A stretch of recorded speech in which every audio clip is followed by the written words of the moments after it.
오늘은 가장 우리가 신앙생활 하는 가운데 나에게 하나님께서 소망을 주시고 꿈과 비전을 주신 것에 대해서 생각해보는 그런 시간이 되었으면 좋겠습니다. 가장 아름다운 하나님의 말씀을 오늘 읽은 줄 압니다. 오늘 말씀의 제목은 좀 독특한데, 하나님께서 되었다 하실 때까지 기다리는 신앙이 되자. 여러분, 내일은 우리 교회가 세움을 받은 지 40주년이 되는 것을 기점으로 하나님께서 일하심을 우리가 바라보려고 하고 있습니다. 오늘 말씀의 제목과 같이 우리는 그동안 하나님의 음성을 듣기를 기다리며 하나님께서 되었다라고 하는 음성을 주셨다라고 생각을 합니다. 많은 수고를 하며 헌신을 하며 주님의 말씀을 쫓아 여기까지 달려온 줄로 압니다. 물론 여러 가지 일들이 우리 교회에 있었지만 그 모든 것을 합력해서 선을 이루어 주시는 하나님을 찬송하기를 원합니다. 하나님은 우리에게 또 예수 그리스도의 십자가의 공로로 구속함을 받은 우리에게 어떻게 말씀하시는지 함께 생각하면서 즐겁고 행복한 시간을 갖게 되기를 바랍니다. 그래서 우리는 하나님의 음성을 듣고 하나님의 뜻에 순종하면서 장차 하나님 앞에 설 때에 잘했다 칭찬 듣는 그런 성도들 되기를 주의 이름으로 축원합니다. 오늘 다윗을 인도하시는 하나님을 보면서 정말 우리의 모습을 보는 것 같다, 그렇게 생각을 해봅니다. 다윗은 이제 지쳤습니다. 현실적으로 다윗은 더 견뎌낼 수 없는 상황 속에 처하게 되었습니다. 다윗은 사울에게 쫓기면서 도망자의 생활을 무려 10년 동안 했습니다. 그 10년 동안의 기간 다윗은 광야에 살았습니다. 이곳저곳 광야에 숨어서 살았습니다. 그 이야기가 사무엘상에 쭉 기록이 되어 있습니다.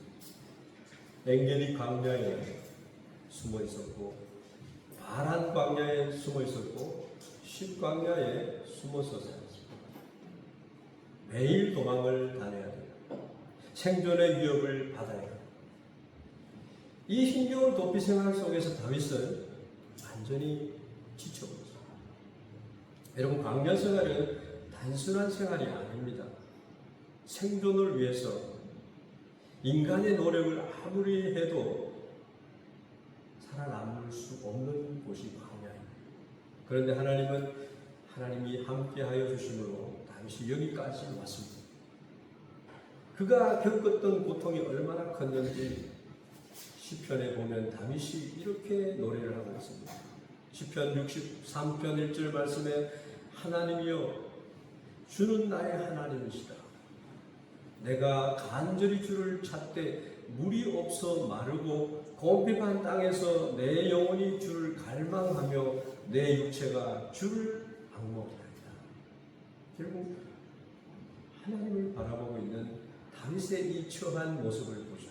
물이 없어 마르고 곰핍한 땅에서 내 영혼이 주를 갈망하고 있다 얘기하고 있습니다. 뿐만 아니라 시편 22편 15절 말씀에 보면 내 힘이 말라 질그릇 조각 같고 내 혀가 이틀에 붙었나이다. 주께서 또 나를 사망의 진토에 두셨나이다. 다윗은 자기의 상황을 하나님께 늘 고백하는 것을 보게 됩니다. 혀가 입천장에 붙었다는 표현은 굶주렸다는 것, 목이 말라서 견딜 수 없는 광야 생활 속에 내가 지쳤다는 것. 뿐만 아니라 다윗의 광야 생활은요, 경제적으로도 환경적으로도 힘들었습니다. 그걸 하면서 살아가야 해요. 그래서 나발의 목축을 지켜주면서 축제의 날이 되어서 떡과 포도주를 먹을 것이라 생각했는데 나발이 다윗을 갈세하는 그러한 가운데 처했습니다. 그뿐만 아니라 다윗을 죽이겠다고 쫓아다니는 사울의 군대들이 있었습니다. 또 사울에게 아부하기 위해서, 정치라고 하는 것은 그런 것 같아요. 아부를 잘해야 된다. 내가 먹고 살고 잘 살기 위해서는 이 아부를 잘해야 된다고. 그런 자들이 다윗을 고발하고 모함하려고 하고 있었어요. 그래서 완악한 말로 험담하는 사람이 있었어요. 여러분, 사람들 험담하면 안 됩니다. 모든 것이 자기에게로 돌아오게 됩니다. 언제 배반할지 모르는 사람들이 다윗 주위에 많이 생겨났다. 굶주림 가운데 삶의 이런 적대적으로 되어 있던 삶의 분위기 속에서 다윗은 그 이상 고통을 견딜 수 없어서 다윗은 이제 결단을 하게 됩니다. 사면 초가에 지칠 대로 지쳐 있었어요. 육체적인 메마름과 정신적인 메마름과 영혼의 메마름까지 그것이 더해져서 완전히 지쳐버렸습니다. 그래서 다윗은 이렇게 고백합니다. 시편 22편 12절 13절 말씀에 많은 황소가 나를 에워싸며 바산의 힘센 소들이 나를 둘러쓰며 내게 그 입을 벌림이 찢고 부르짖는 사자 같나이다. 다윗의 상황을 이해하시겠습니까? 시편 22편 16절에서 18절 말씀에 개들이 나를 에워쌌으며 악한 무리가 나를 둘러 내 수족을 찌르는나이다. 내가 내 모든 뼈를 셀 수 있나이다. 저희가 나를 주목하여 보고 내 겉옷을 나누며 속옷을 제비뽑나이다. 600명의 사람이 다윗과 함께하고 있었습니다. 그 중에 400명이 군차였습니다.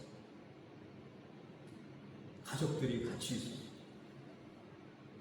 사람들이 얼마나 힘들게 했는지 뼈를 셀 수 있을 만큼 힘들었다고 얘기하고 있습니다. 온몸이 다 분해되는 것 같은 고통이 있었고 적대적 분위기 속에서 겪은 다윗의 아픔은 이루 말할 수가 없을 정도였습니다.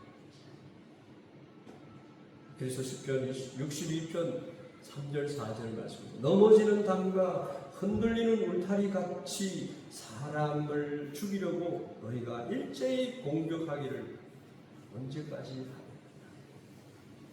그들이 그를 그의 높은 자리에서 떨어뜨리기만 꾀하고 거짓을 즐겨하니 입으로는 축복이요 속으로는 저주로다. 하나님의 사람이 영적 분별력을 가지고 시를 하나님 앞에 올려드리는 것을 보게 됩니다. 하나님은 이 기도를 들으십니다. 이러한 고통이요 10년 동안 계속되었다는 거예요. 육체적으로, 정신적으로, 영적으로 완전히 지치는 상황이 되고 있어요. 그래서 다윗은 블레셋으로 도망가려고 1절 말씀과 같이요.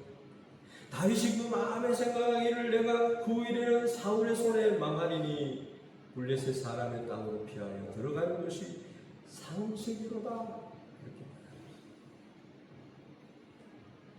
다윗은 현실에서 도피하고자 이제 블레셋 적국으로 들어간다는 겁니다. 현실에서, 상황에서, 문제에서 도피해버리는 것을 말합니다. 꿈을 포기하고, 사명을 포기하고, 아름다움을 포기하고, 어떻든지 다 포기하고 도망을 치는 자가 되는 것 같습니다. 여러분, 이것이 우리들이 자주 선택하는 길. 다윗은요, 사울의 위협을 피하기 위해서 적국인 블레셋으로 도망가기로 결심합니다. 이 결정은 다윗이 얼마나 절망적이고 지쳐 있었는지를 말합니다. 블레셋은 다윗에게 일종의 유혹이 되었습니다. 언약을 위해서, 그것을 이루기 위해서 사명을 쫓아가는 삶이 너무나 힘들 때마다 모든 것을 팽개치고 그곳으로 가버리고 싶은, 그렇게 만들어버리는 유혹의 장소였습니다. 이스라엘 백성들이 출애굽을 했음에도 불구하고 늘 애굽을 그리워했던 것 같습니다. 우리 그리스도인들이 하나님을 믿는 믿음의 축복을 받음에도 불구하고 늘 세상으로 돌아가려고 하는 것과 같습니다. 지친 다윗이 현실에서 부패하겠다고 하고, 그래서 찾은 최선의 방책으로 생각하는 것이 블레셋이다. 그래서 가도왕 아기스가 통치하는 곳으로 도망갔습니다. 이제는 해결되지 않는 끝없는 소모전에서 모든 상황의 피해는 사울이 가지고 있습니다. 사울은 다윗을 죽기까지 쫓아다닙니다. 아무리 노력을 해도 다윗이 풀 수 있는 문제가 없어요. 그래서 사울이 변하지 않으면, 그가 달라지지 않으면, 그가 포기하지 않으면 다윗의 상황은 끝나지 않습니다. 다윗은 사울의 통치가 미치지 않는 블레셋 땅으로 들어가서 그러면은 그칠 것이다 생각을 했습니다. 아니나 다를까 그렇게 하니까 사울도 이제는 다윗을 더 추적하지 않더라 말하고 있습니다. 하나님은 어떠셨을까요?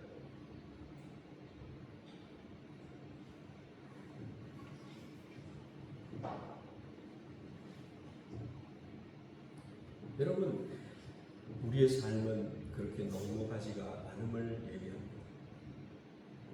우리 주변에도 이런 유혹들이 있습니다. 이 블레셋은 무엇을 의미하는가 하면,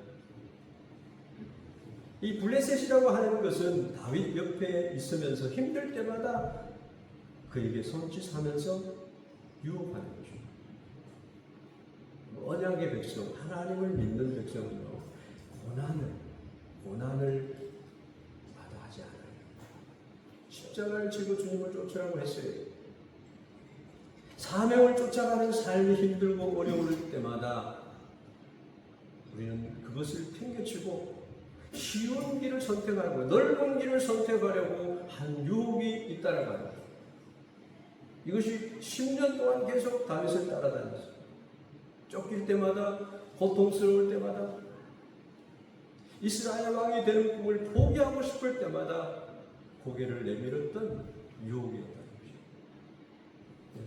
여러분 삶의 목적이 뭡니까? 비전이 어떤 비전이 있습니까? 그 비전을 이루기까지 달려갈 결심을 해야 되는 것입니다. 언제나 다윗에 가까이 있으면서 그가 가고 있는 약속의 길을 벗어나게 하려고 하는 블레셋은 최선의 상책이 아니고 유혹이다. 다윗은 그런데 뭐라고? 상책이로다 그렇게 얘기합니다. 우리 주변에 이런 것들이 많이 있습니다. 결혼을 하긴 했는데 하나님의 뜻이 있고 부름이 있는 줄 알았는데 결혼 생활을 하다가 보니까 힘들고 어려워서 이혼을 생각하기도 합니다. 이혼이 늘 옆에 있으면서 힘들 때마다 우리를 유혹하는 것이 됩니다.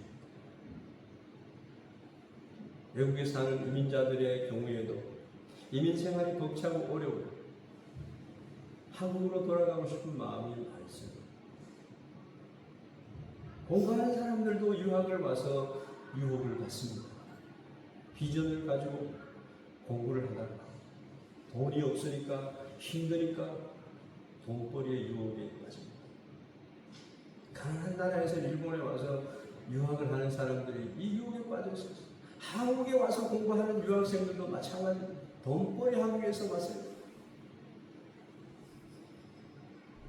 그래서 공부를 그만두고 직장을 가지고 있습니다. 어떻게든 고국에 있는 가난한 가정을 바로 세우고자 하는 그런 열망을 갖습니다. 신앙생활도 마찬가지입니다.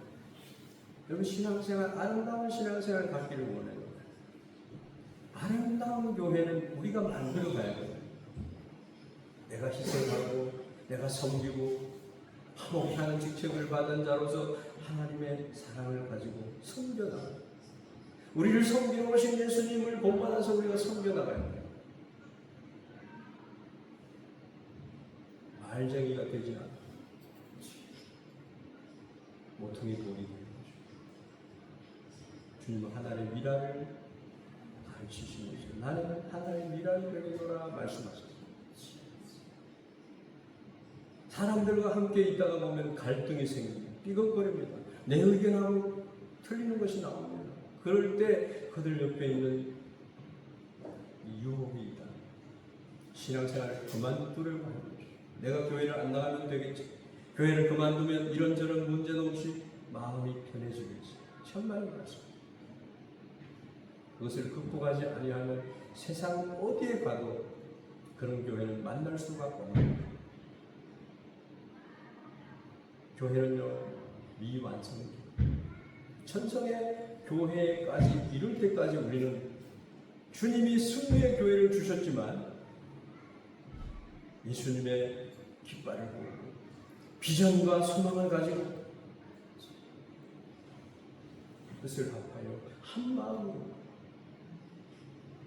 주님이 말씀하는 것을 이루어가는 그런 교회가 되어야 됩니다. 어려움이 닥치면 우리는 종종 다윗처럼 도피 생활을 하고 싶어집니다. 블레셋이 있어요. 도피는 문제 해결책이 아닙니다. 오히려 그것은 하나님의 계획을 포기하게 하는 것입니다. 다윗의 인생에 있어서 인생 최대의 위기가 오늘 본문의 말씀입니다. 우리가 할 수 있는 것이 없을 때 포기하기 쉽습니다. 다윗이 블레셋으로 도피한 것은 잘못된 선택이었습니다. 그렇지만 하나님은 다윗을 책망하지 않으셨습니다. 최후의 순간까지 하나님을 놓지 않았습니다. 하나님 그걸 몰랐을까요? 하나님은 다윗의 현실을 이해하시고 다윗의 실패를 안타까워하셨습니다. 근데 하나님은요, 다윗을 향한 열심을 놓지 않습니다. 하나님은 자신감이 있었어요. 하나님은 우리를 온전케 하시려고 하는 뜻과 계획을 가지고 자신감이 넘치는 하나님을 우리가 만나야 됩니다. 우리는 나의 형편에 맞추어 생각하여 나가지만 하나님의 사랑, 하나님은 하나님의 뜻을 이루어 가신다는 것입니다. 할렐루야. 하나님의 꿈은 끝나지 않았어요. 다윗이 블레셋으로 건너가는 것은 모든 것이 끝난 것처럼 보였지만 하나님은 다윗을 포기하지 않았어요. 우리 센다이 교회는 끝나지 않았어요. 시작이에요. 그동안의 여러 경험들이 플러스 방향으로 되어질 줄 믿습니다. 하나님은 우리를 축복하시기를 기뻐하십니다. 우리를 향한 열심을 가지고 나와 복음을 위해서 일하지 않겠느니? 그렇게 물어보십니다. 하나님은 다윗에게 주신 꿈을 여전히 가지고 계시고 다윗이 비록 지쳐서 모든 것을 포기했지만 하나님은 다윗을 기다리시고 그 꿈을 버리지 않게 하시는 것을 블레셋에 들어가서도 하나님께서는 계속 다윗과 함께 하심을 보게 됩니다. 우리가 다윗 편에서 생각해 볼까요? 다윗이 블레셋으로 건너갔다는 것은 무엇을 의미하느냐? 그것은 사무엘을 통해서 그 머리에 기름 부음을 받아 사울의 뒤를 이어 왕이 되는 그 꿈, 이스라엘의 왕의 이야기가 이제 끝났다는 얘기로 들립니다. 골리앗을 넘어뜨리면서 화려하게 등장했던 다윗이 이스라엘의 왕이 되는 이야기가 약속의 나라의 왕이 되는 이야기가 블레셋으로 건너간 것 때문에 이제 끝이 났다는 거예요. 그래서 사울도 끝이 났다라고 얘기를 한 것입니다.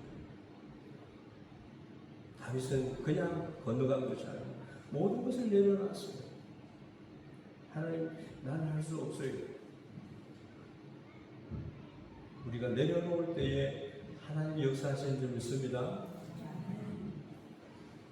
주님, 나는 아무것도 아니에요. 여호와께서 함께 하실 때 되는 줄 믿습니다. 과거의 것 생각하지 말라고 했어요. 작년에 슬로건이 뭐예요? 보라, 내가 새 일을 이루리라. 과거의 것에 연연하지 말라.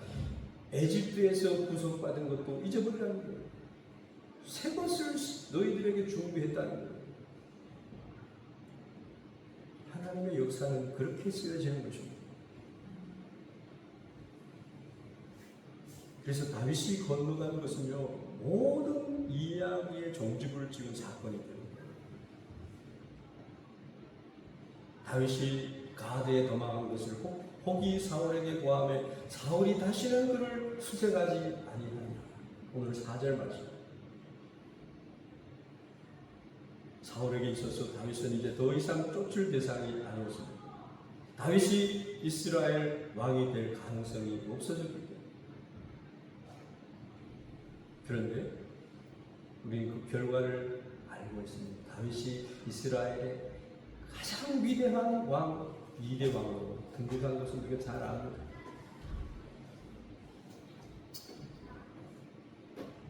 다윗을 이해하기 위해서 한 가지 예화가 있는데요.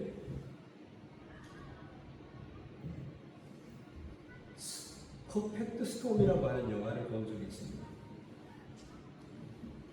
태풍과 동시에 커다란 재해가 발생해서 상상을 초월하는 파괴력을 가진 것을 퍼펙트 스톰이라고 합니다.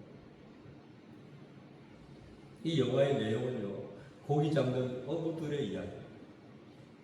돈을 벌기 위해서 어부들이 고깃대를 쫓아가는 이야기. 지금은 AI 시스템을 이용해가지고 고기가 어디 있는지를 보면서 신기술로 고기를 포획을 하지만 과거에는 그렇지 않았어요. 이 영화 속에 어부들이 고기를 많이 잡아서 돌아옵니다.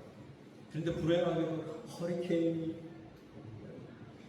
태풍이 지나갈 때까지 안전한 곳에 피해 있으면 되는 것인데 피해 있다가 보면은 이 고기들이 가치가 떨어져서 안 되는 겁니다. 그래서 물질에 눈이 어두운 이 사람들이 태풍을 뚫고 지나가기를 결심합니다. 자연의 재해와 사투를 벌이는 거예요. 영화가 너무 잘 만들어졌어요.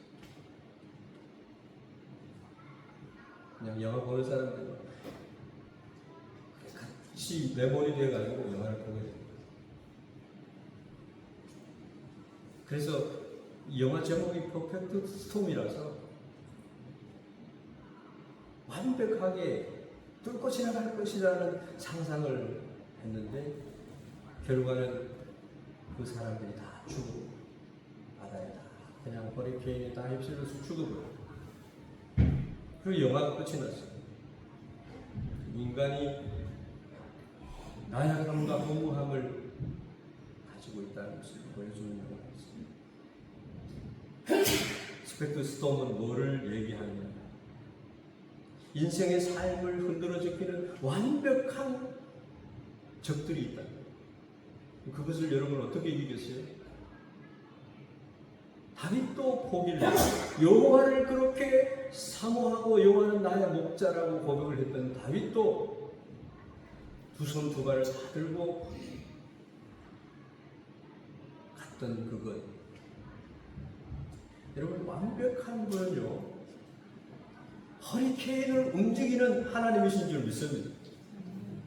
절대적으로 버텨내기지 못한 완벽한 태풍, 허리케인, 우리 인생을 파괴시키는 사탄의 여러 가지 유혹과 환경적으로 오는 것과 영적으로 오는 것과 물질적으로 오는 것과 건강적으로 우리를 괴롭히는 여러 가지 것들을 이겨낼 수가 없습니다. 그러나 여호와를 의지하는 자, 여호와께 힘을 갖는 자,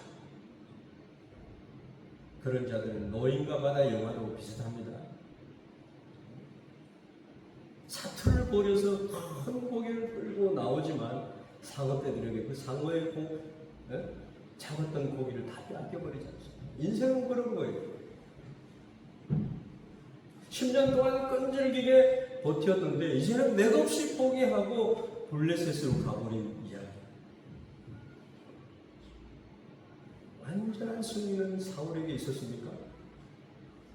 완전한 승리는 사탄에게 있었습니까?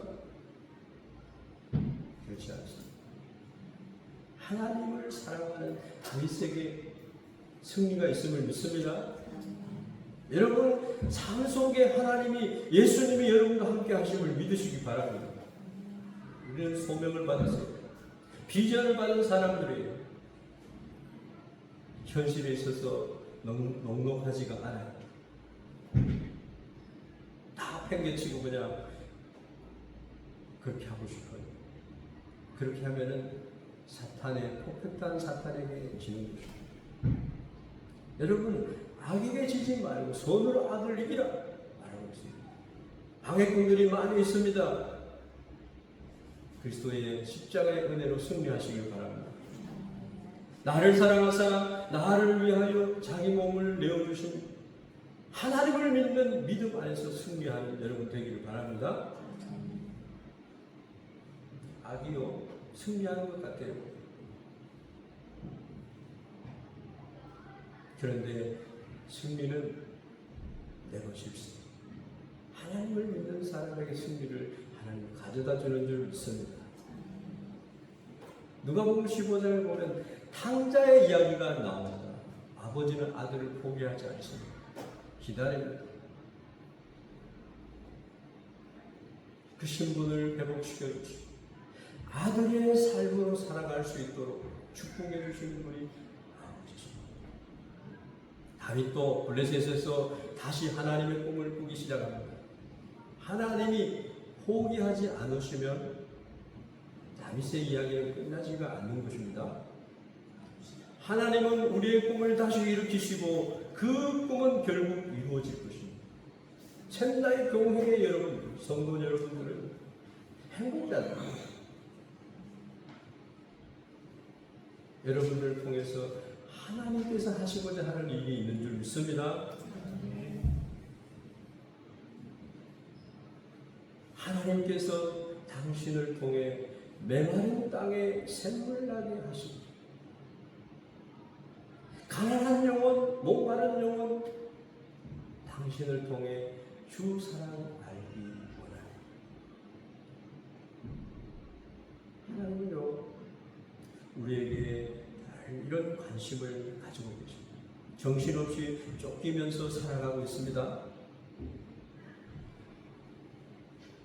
하나님의 사람들은 그 가운데서도 어려움 중에서도 7.8개 할 뿐만 아니라 포기하지 아니하시는 하나님이 계심으로 말미암아 승리하시는 줄 믿습니다. 하나님을 기다려요. 기다리지 못하는 사람들은 실패하게 됩니다. 하나님은요 실패하게 하지 않습니다. 기다림의 원칙에 있어서는 어떤 것이 있습니다. 우리가 실수하지 않아요. 후회할 일을 하지 않아요. 다윗은 블레셋 땅 시글락에서요. 시글락은 이스라엘의 변방과 블레셋의 변방에 있는 시글락입니다. 거기에서 1년 4개월을 살게 됩니다.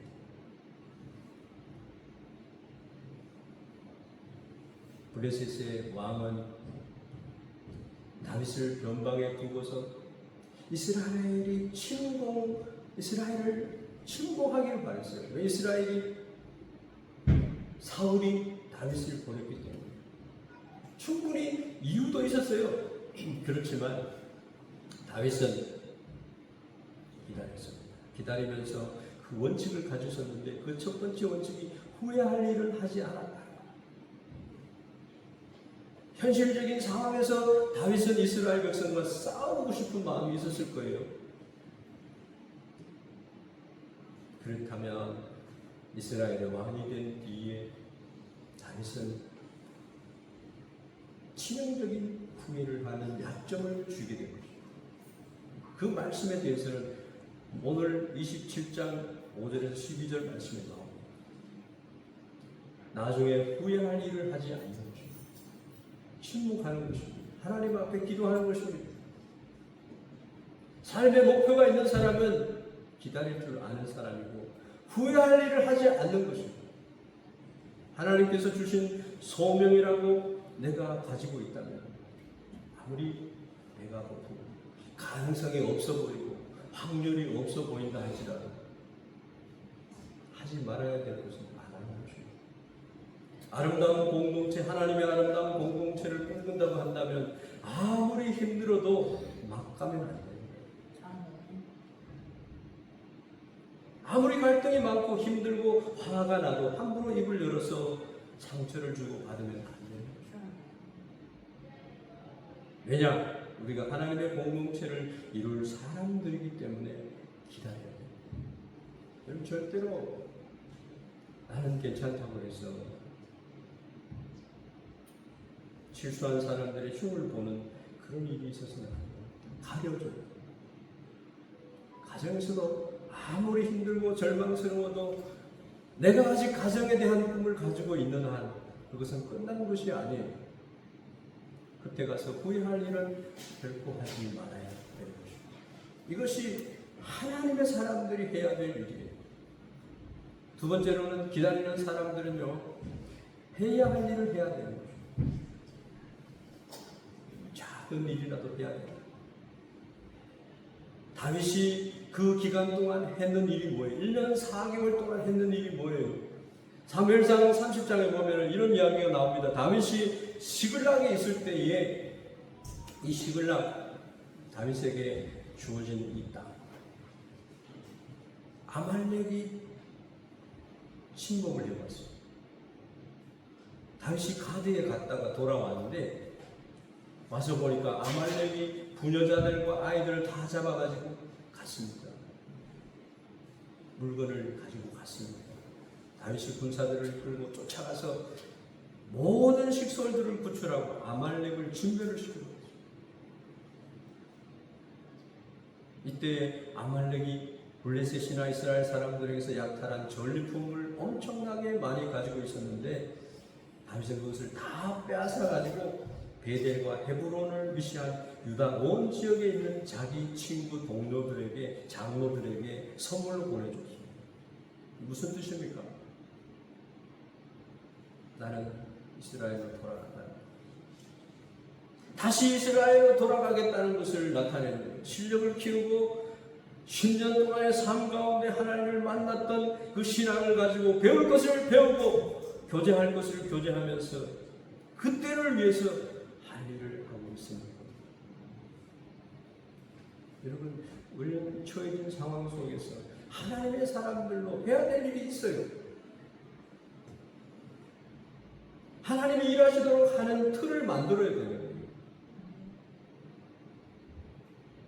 때를 위해서 준비할 것은 준비하고 예비할 것은 예비하는 것이 중요하다. 꿈을 놓치면 안 되고 꿈을 놓으면 안 되고 하나님의 꿈을 위해서 우리는 할 일을 해야 합니다. 우리가 진심으로 하나님 나라에 가서 주님 보기를 원하고 주님과 함께 감동적인 천국의 삶을 살기를 원한다면 그때 주님 앞에 갔을 때 부끄러운 일을 하는 것이 없어야 뿐만 아니라 주님의 품에 감격적으로 안길 수 있는 준비를 해야 합니다. 기다리는 것입니다. 주님의 재림을 기다리는 신부처럼 기다립니다. 그때 우리가 해야 될 건 뭐예요? 하면 안 되는 것을 안 하는 거예요. 해야 될 것은 또 하는 거예요. 당장 겉으로 보이는 것은 아니지만 작은 생각들과 행동과 그리고 일상의 모든 것들이 그날을 위해서 초점이 맞춰져요. 하나님의 때를 기다린다고 하는 사람들이 기다리지 못하고 그 기간에 하고 싶은 것을 다 하고 할 일을 하지 않다가 하나님의 때가 왔을 때 실패한 모습으로 후회할 때가 있다는 거예요. 그래서 많은 하나님의 축복과 약속을 다 놓쳐버리는 거예요. 시간을 낭비하는 거예요. 그것은요, 신앙생활의 비극. 우리는 뭘 기다리고 있어요? 나의 삶을 통해서 이루시기를 원하시는 하나님의 꿈이 있습니다. 가정을 통해서, 사업을 통해서, 사역을 통해서 하나님의 아름다운 약속을 이루려고 하는 노력이 있나? 그냥 바쁘고 쫓기는 삶 속에서 그냥 신앙을 뒤쪽으로 내팽개치고, 하나님은 우리를 통해서 하나님의 나라가 이루어지고 우리의 삶이 축복이 되고 아름답게 되기를 원하고, 여러분 자녀들이 좋은 꿈을 가지면 부모님 기쁘잖아요. 하나님께서도 우리 그리스도인들이, 주님을 사랑하는 우리 여러분들이 하나님의 꿈을 가져준다면, 위대한 성령이 주시는 꿈을 가진다면 얼마나 행복해하실까. 하나님을 생각하시기 바랍니다. 그것을 위해서 바르게 우리가 기다리고 있었느냐 하는 겁니다.仙台교회가 어떻게 되기를 원해요? 앞으로 기대하는 게 뭐예요? 그러려면 어떻게 해야 돼요? 꿈을 꾸십시오. 이 전에 하나님의 사람들, 구원의 백성들이 가득할 수 있도록 하는 것이 무엇이냐고. 아무리 힘들고 어려워도 후회할 일은 하지 않으면, 해야 할 것은 준비하면서 기다리면서 해 나가야 된다. 하나님은 우리의 과거의 모든 실수와 수고와 실패들을 이해하십니다. 그리고 우리에게 기다리시고 꿈을 꾸게 하시고, 말세에 내가 남녀 종들에게 성령을 부어주겠다는 거예요. 어린이들은 예언할 것이요, 젊은이들은 비전을 보고, 늙은이들은 꿈을 꾸고, 하나님의 꿈, 그 나라에 대한 소망의 꿈을 꾸는 거예요. 다윗은 그곳에서 꿈을 꿨습니다. 다윗은 사울이 전쟁에 나가서 죽었을 때, 다윗은 하나님의 예비하신 왕으로서 이스라엘 나라를 반석 위에 세우는 위대한 하나님의 사람이 되었습니다. 기도하겠습니다.